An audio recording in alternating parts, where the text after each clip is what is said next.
Hello BookTube. Today concludes my reprise of the alphabet tags created by Jim of Jim's Books, Reading and Stuff. In this episode, Y and Z. Y is for YA, Young Adult. How would you rank the following popular YA books? The Fault in Our Stars by John Green, The Book Thief by Marcus Zusak, and The Hunger Games by Suzanne Collins. I have never read The Fault in Our Stars, The Book Thief, or Hunger Games, so I cannot rank them. Z. What do you call the last letter of the alphabet? Z, Z, or something else? Z.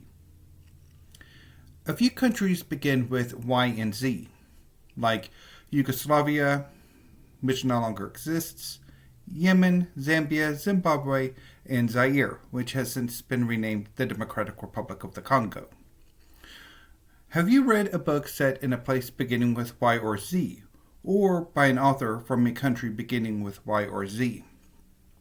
So, I think Our Man in Iraq by Robert Perisic is from one of the former Yugoslav republics, I think Croatia or Slovenia, one of the two, which were former parts of of Yugoslavia.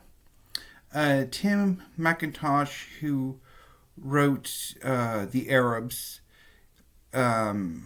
lived, at least, I don't know if he still does live in Yemen. I don't think I've read anything set in or by a Zambian author. And as far as Zimbabwe and the Democratic Republic of the Congo, formerly Zaire, I have read Dictatorland by Paul Kenyon, which is a look at various African dictatorships and the resources they pilfered from the countries that they ruled, and some of the history of these dictatorships, including Mobutu Sese Seko from Zaire and Robert Mugabe from Zimbabwe. Y is for Yeats. Who is your favorite Irish poet? I'm not well read in Irish poetry. I've read some Yeats, I've read some Wilde, I've read some Haney, but not much more than that. I don't know if I will try to correct that or not in the new year. I know a lot of these tags or questions have me thinking about maybe doing a bit more reading in certain national literatures, but I don't know. It depends if I'm in the mood for it. If I'm have a desire to focus on, say, Irish poetry or Korean literature or something else over the course of 2025. Right now, nothing on the horizon, but who knows? Y is for YouTube. What channels do you like to watch apart from BookTube channels? So, I like to watch cooking videos, although I haven't done that much recently, and I'm particularly fond of the New York Times cooking channel, Claire Saffitz, Allison Roman, Preppy Kitchen. I've since fallen out a bit with Bon Appetit and Food 52. And as for ArtTube, I haven't really been watching much art videos lately outside of Marla Baguetta, even though I'm actually not subscribed to her anymore, which is weird, but I haven't really been following a whole lot of YouTube outside of BookTube this past year. Z is for Zero. Have you read a book about nothing in particular? isn't that what most contemporary literary fiction is about? But I haven't really watched a whole lot of, or read a whole lot of contemporary literary fiction lately. See, maybe Duck's Newburyport, or at least as far as I got into it. Z is for zombies. Do you have a favorite book about zombies or a zombie apocalypse? No, I don't. Z is for Zootopia. Have you a favorite book where the characters are animals, anthropomorphic or otherwise? No. Z is for Zen and the Art of Motorcycle Maintenance. What is the connection between Zen and motorcycle maintenance? I have no idea. Y is for yellow. Do you have a favorite yellow book? Yes.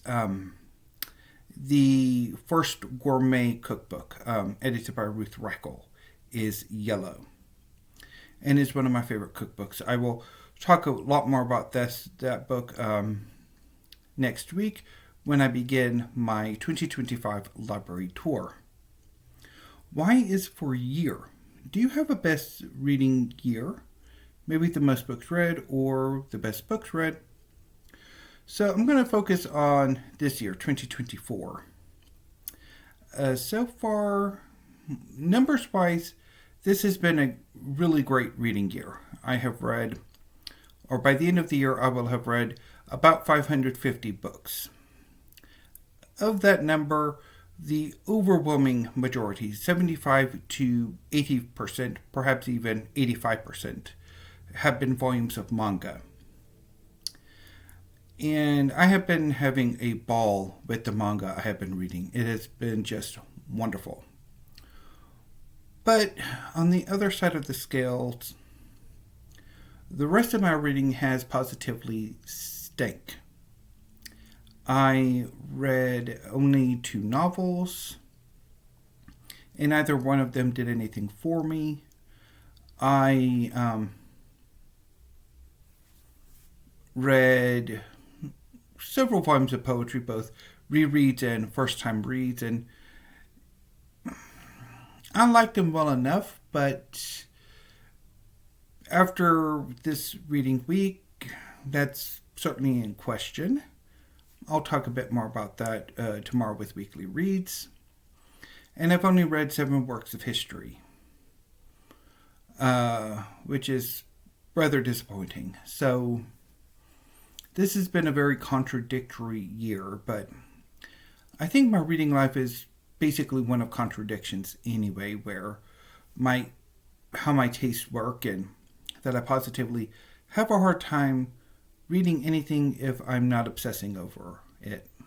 Anyway, that will be the subject for my reading history videos. Okay, where was I? Oh yeah, Y is for yacht. Do you have a favorite book about sailing? No. Y is for Yugoslavia. Have you read any books about the Yugoslavian Civil War or Civil Wars? I think I have. I just don't remember what the title is. So, back in the early 2000s, one of the classes I took focused on 20th century conflicts. The class started with the Basques, and I remember the book was The Basque History of the World by Mark Kurlansky. And then in the second module, we read about the Yugoslav Civil War. And I know we read a book about it. I just cannot remember what it was called. And then there was the final module was the Arab-Israeli conflict. The Israeli-Palestinian conflict. And I don't remember what the reading material was for that class either, or for that part of the class. Z is for Roger Zelazny. Do you have a favorite book by Roger Zelazny? No. I have tried his the first of the Amber books. I think it's Nine Princess and Amber, and I didn't like it. Although, at the time, I was obsessed with science fiction and fantasy, So I decided to buy the whole Amber Omnibus. Never got around to actually trying it again before I got rid of it. I think earlier this year. I think the Amber Chronicles was one of the books I got rid of this past year. And then I tried for Rocket Summer, Lord of Light. The one about the Hindu gods, or like advanced humans masquerading as Hindu gods, which was also terrible. So I don't have a favorite by Roger Zelazny. I don't think he's a particularly good author. And Z is for Z. Do you get enough sleep? Probably not. I probably don't get enough sleep. So that was the YNZ tag. If you'd like to do this tag, consider yourselves tagged. And I will be back with some more videos, more tag videos and other videos. So, anyway, BookTube, until then, thank you, have a great afternoon, and stay safe.